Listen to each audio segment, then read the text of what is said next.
thing is, if we change our approach, this surveillance thing, that what we're going through now, with the debate in the Congress, is FISA a familiar term to you? Yeah. Foreign Intelligence Surveillance Act. We're having this big debate about whether the law enforcement authorities and intelligence authorities can use their surveillance capability. Now, probably a U.S. person, which puts him in a different category. FISA stands for Foreign Intelligence Surveillance Act.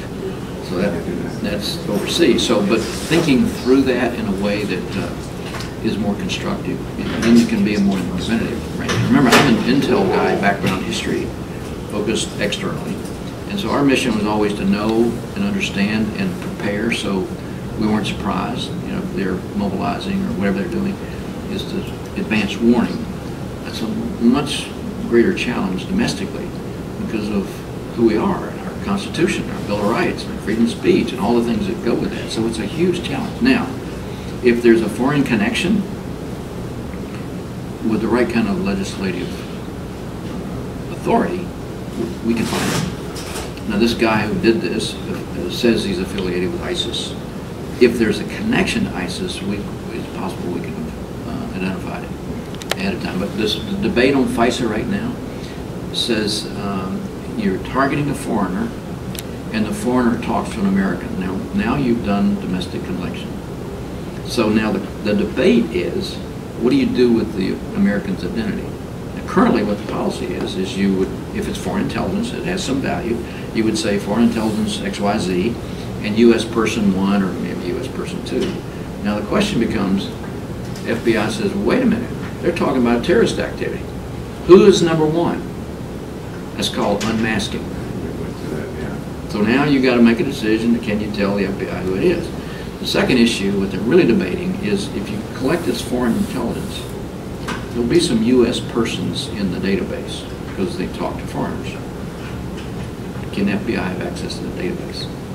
Now, the debate from the privacy point of view is that's warrantless surveillance because you can now have access. Now, FBI says, yeah, we're only looking at 4% of it, and we only gotten 12 convictions, or some numbers along the order. But the privacy folks are saying, no, it's off limits. And so that's the debate we're having. Super. These guys are going to kill me. Cybersecurity, would you say that's the top issue facing businesses and government agencies these days, or is it near at the top? Increasingly, it's becoming so. Government officials of that fact some years ago was close to impossible because of the breaches that have been publicized at Target, Equifax, and so on. It's become increasingly a concern by CEOs and board members. Now, CEO of Target and the CEO of Equifax lost their jobs, so that kind of gets people's attention. So I'd say it's becoming more of an interest. I would argue, however, it needs to be a much higher priority because our level of vulnerability is at the strategic level, and it will get worse over time. So we need to do things now to be able to cope with it in the future. And people look at the Equifax region and say, how could that happen to such a big company? What would you tell folks? Well, it's easy to do. All computer systems with persistence and sophistication can be penetrated. So if you have a company that has an inadequate response, or they've got a weakness somewhere, a hacker can find it. Remember, the defender's got to block everything, and the hacker's only got to find one way in. So most of it is criminally motivated, and I would argue that it's a problem that's kind of on the margin. What I worry about are nation states who could do damage to the country, but it's not so much I worry about China, Russia would do something to the United States. What I worry about is the malware they produce, numbered in the thousands, is portable and cheap. So what happens when it gets to an extremist group that wants to change the world order? Now that group you can't deter, and they could cause strategic damage in the country. I use a couple of examples. I don't know if you followed it, but each of the airlines have shut down for a day or an extended period of time because of a computer glitch.